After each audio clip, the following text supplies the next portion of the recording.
CMR ఆషాఢం శ్రావణం super sale up to 66% of 1+1 offers, combo offers ఇంకా మరెన్నో.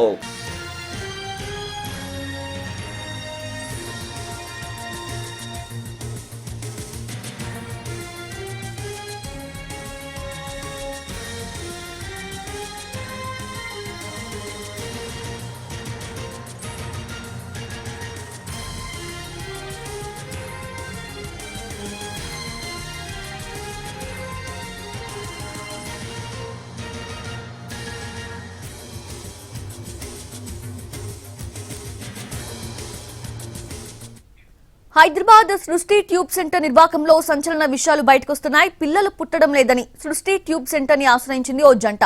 ఆ తర్వాత వారికి మగబిడ్డ పుట్టారు. బిడ్డ ఎదుగుతున్న కొద్దీ ఆరోగ్య సమస్యలు రావడంతో దంపతులకు అనుమానం వచ్చింది.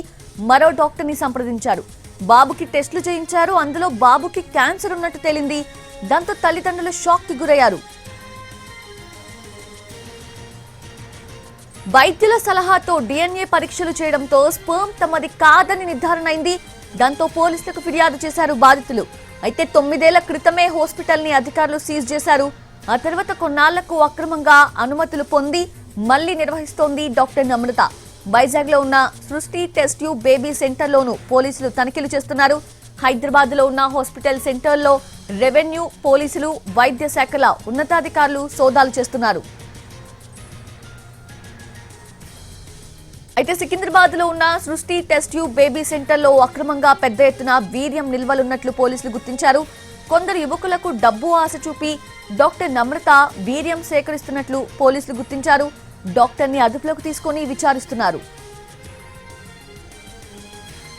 అటు ఏపీలోనూ సృష్టి టెస్ట్ ట్యూబ్ బేబీ నిర్వాకం బయటపడింది. బెజవాడలో కూడా టెస్ట్ ట్యూబ్ సెంటర్ కి చెందిన మహిళా డాక్టర్ ని గుర్తించారు. దాంతో హైదరాబాద్ నుంచి విజయవాడకు తెలంగాణ పోలీసులు వచ్చి విచారణ చేస్తూ ఉన్నారు. గతంలో సృష్టి టెస్ట్ ట్యూబ్ సెంటర్ పై వచ్చిన ఫిర్యాదులపై బెజవాడ పోలీసులు ఆరా తీస్తున్నారు.